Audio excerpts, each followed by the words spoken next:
Hello and welcome back to another video. Today we're going to look at the second part of Dressrosa. Well, it's going to get dark, but there's going to be some saviors, if you know what I mean. Last week we saw a bit of the beginning and how everything was building to set up, and today we are slowly but surely approaching the climax of this arc. But there's still going to be another part. I think the third part is for sure going to be the last, no matter how long it's going to be. I just think like 3 parts for Dressrosa is more than enough. We don't need that much Dressrosa anymore. So, let's start. Last week we left off with a bit of a, not really cliffhanger, but it was just that they planned to send in Absalom to knock out Sugar. But today we're going to start at a different point. Today we're going to look back at the Colosseum, where currently I think it's Block D that's going on, and Block D, you know what's happening there. There was the whole Hakuba and Cavendish thing, where Cavendish I think fell asleep and Hakuba took him over. Then Hakuba took everything out on the arena, and then the last thing we knew was that Cavendish fell asleep again and Rebecca got the win. That's basically how the whole thing turned out. Then we went to the next part of that Colosseum. The Colosseum finals was basically, it was a bit of chaos, and it's not happening right now in the timeline of all the things. But Sabo is going to eat the Flare Flare fruit, the Mera Mera no Mi, which is a totally overrated fruit in my opinion, and I'm going to make a video about this probably soon, maybe next year. It depends on how busy I am. I already have everything written down, I just need to make the video. But maybe the Mera Mera no Mi video is going to be the first thing uploaded next year. So Sabo is there, and everything of that. But now we come to the interesting stuff. Demon Lord Brook against Senior Pink. That fight, last week I think I talked about it like it was already finished, but Senior Pink could at least hold his own against Brook for some time. For as long as Magvice joined the fight, and also the Vice Admiral Bastille and all of his smaller marines heard the noise and came to check it out and help the Doflamingo people in defeating that pirate that was there. So it's currently not only a 3 against 1, like 3 major people, but also many smaller marines. So Brook is having quite a hard time now here with fighting against all of these people. Now the Samurai Rescue Squad enter the palace. For you to remember, the Samurai Rescue Squad is the thing with Maria, Kinemon, Ryuma, those 3 people. And they have, I'm not sure if they still have the Tontata with them, but at least Ryuma has back his Shusui. And then they are going to infiltrate the palace, the castle, where they coincidentally meet Viola. And Viola, even though she doesn't know them, she at least knows the people, like she knows Moria, and she can see a samurai if she has ever seen a samurai, so she knows who Ryuma and Kinemon are, they at least are from Wano and Samurai. So they are probably here to attack Doflamingo or rescue the samurai. So she's going to give them help in finding their way, like basically being a guide through the castle. That's basically how she also helped Luffy and the others there. So she helps them finding a way. And then we continue down the path. We follow the castle until we meet the biggest threat yet, Pika. Pika, well, he's going to be there. And who's going to stay behind? Well, it has to be our Zoro equivalent. It has to be Ryuma. Ryuma. He's going to be staying behind and fighting against Pika. At least fighting for now, until some other stuff is going to happen in the next few minutes, hours. And, well, then we're going to... Ouch, that was something that fell on my foot. That hurt.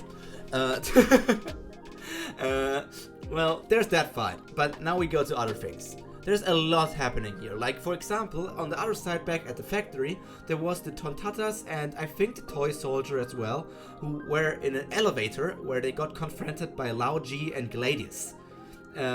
something's happened here. The toy soldier gets knocked out by Lao Ji, and the Tontattas can't really fight against Gladius. So they are in a bit of a bad spot here.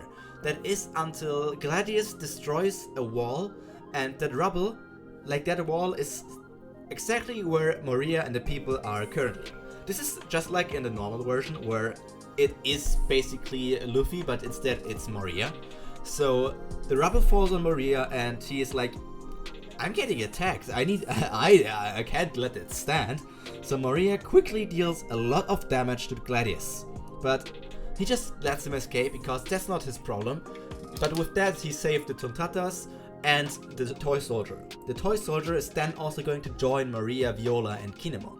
I mean, Kinemon left them because Kinemon is going to search for Kanjuro, while Moria's plan was to go to Doflamingo, so they split up there.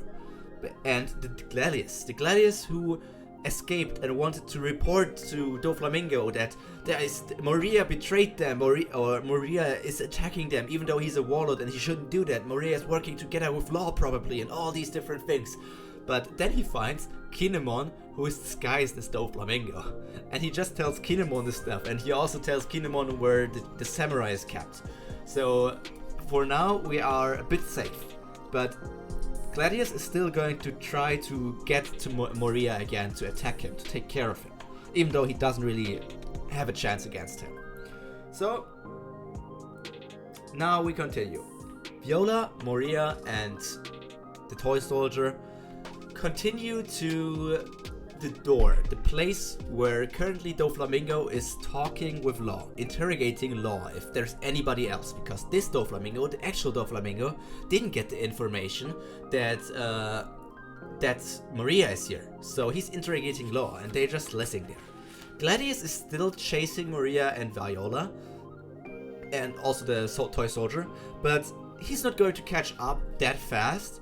And even if he's going to catch up, Moria is just going to take care of him very, very fast.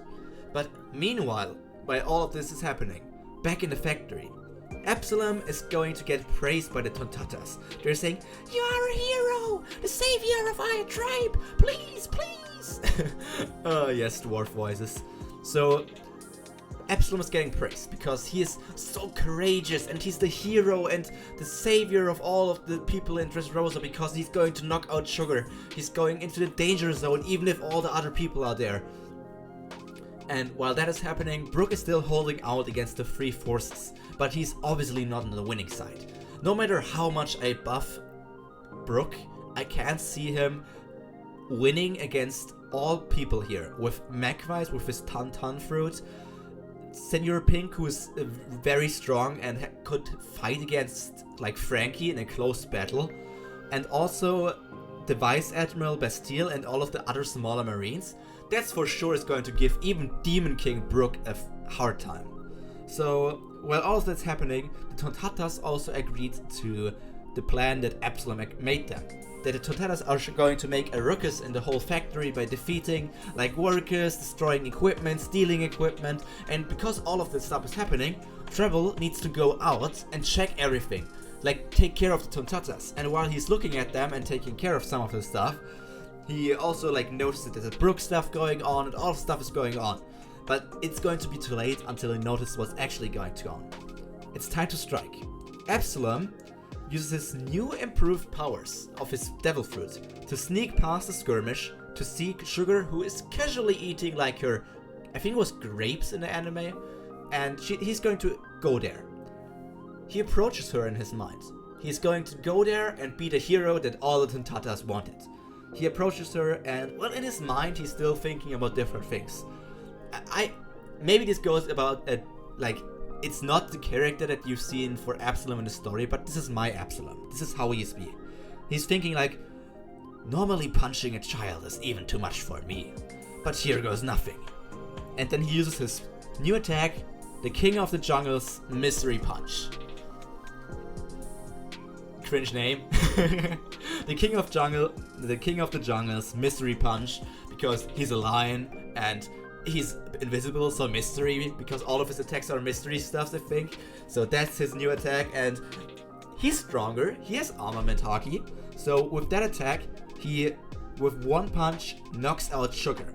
He knocks her through the wall of the room that she's in, and with such an angle that she goes through the roof of the other side, and then Treble sees all of this stuff. Treble basically is thinking, okay, I want to take care of this bastard, this idiot, how dare he attack Sugar, or like do everything to our plan. But before he can do that, all of the people who were toys return back to being humans. Those people are Cavendish, Hayreddin, Don Shinjiao and his like grandsons or children, I'm not sure about that. All these different strong fighters or other people who were there, they turned back into human. And even for Treble, it would be too much to stay here and take care of all of them. So he's going to pick up Sugar and jump the hell out of here. He's going to escape. And while all of this is happening, the people who returned back to human or giant or whatever race they were before, they're going to look around and think like, who saved us? Who's our savior? And then everybody looks up. They look up the stair where a streak, a shine, the lightning is shining through. The lighting is showing one very spotlight, and this is the person posing there, Absalom. And everybody praises him as their savior. The streak of light shows him as some holy figure, or maybe unholy figure, because he's going to be the Dark Messiah, Absalom. So everybody starts to remember the toys. Everybody inside of the factory praises the Dark Messiah, and they're going to listen to his call and everything that he wants them to do for now. But first of all, the Colosseum goes into chaos. All the toys are going to return into their forms. Not only the factory, but all the Colosseum, all around Dressrosa, everybody's going to turn back, and all the people will remember who they really are. Family, friends, lovers, children, elderly, all the people they seem to forgot.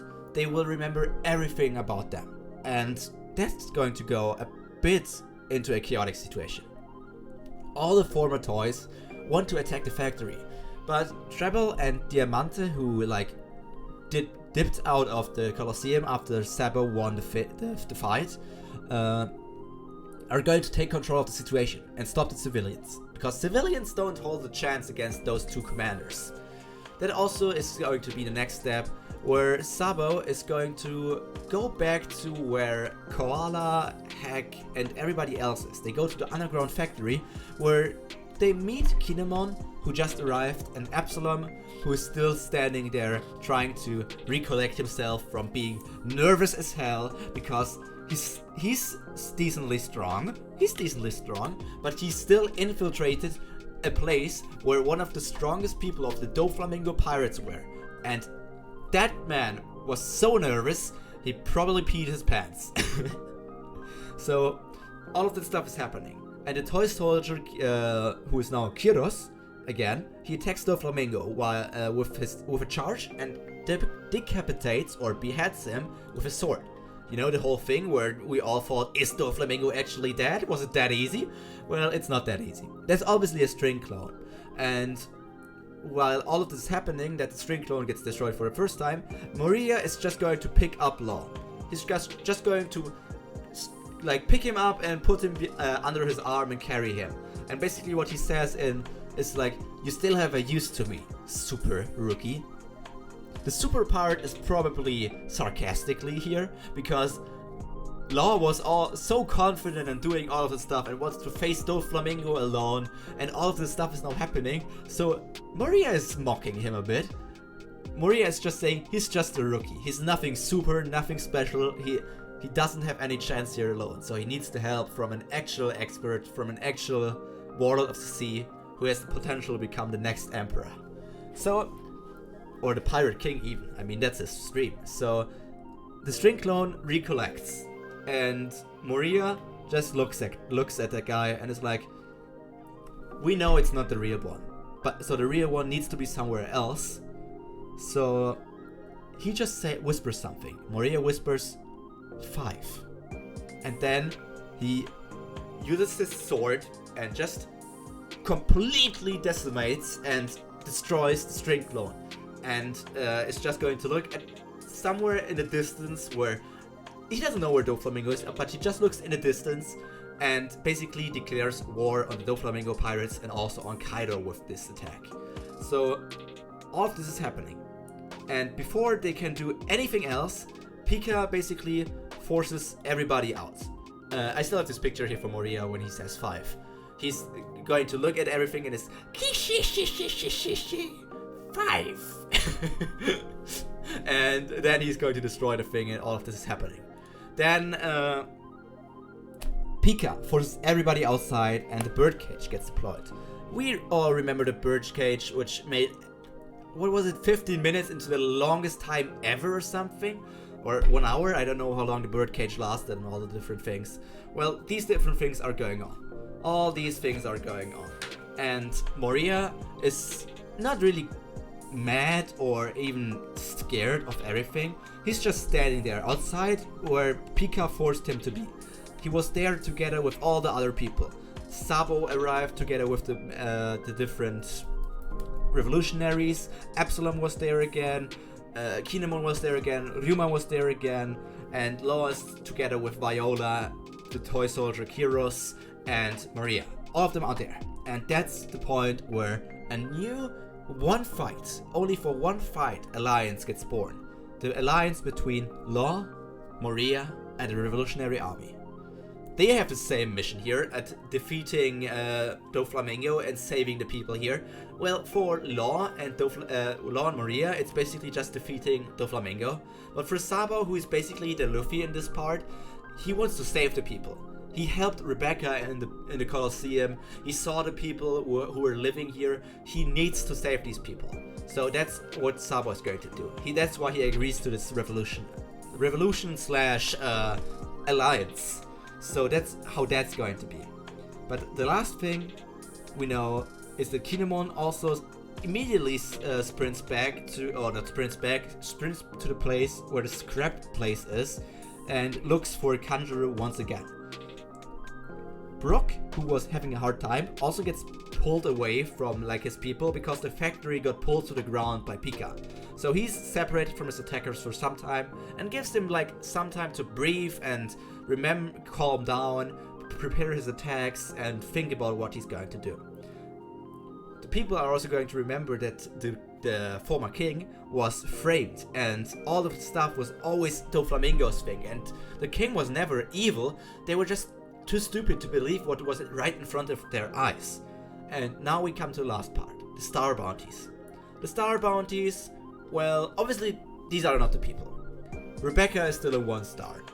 Robin is not there. Kinemon is still a 1 star. Viola is a 1 star. Brook replaces Frankie in here. Kyros is still a 2 star. Ryuma replaces Zoro, who's a 2 star. And then we have the 3 star Sabo, 3 star Moria instead of Luffy, 3 star Law, and 3 star King Riku. And our 5 star for this place, with a 500 million berry bounty, is the Dark Messiah, Absalom. And at this point, I'm going to end this episode. This was shorter than part 1, and that's why also part 3 is probably going to be longer, but I hope you liked it. I hope you all enjoyed the second part, and are going to look forward to the climax where Moria is going to show you at least some of his newfound power or back acquired power. So until then, I hope you have a great week. We are going to see each other again one time this year for the last part of Dressrosa. So we finish off the Dressrosa saga in 2021 before we go over to the 4 Emperor saga in 2022, where we catch up to the manga and anime. And until then, I hope all of you stay hot, stay safe, and stay cultured. So, see you again. Bye!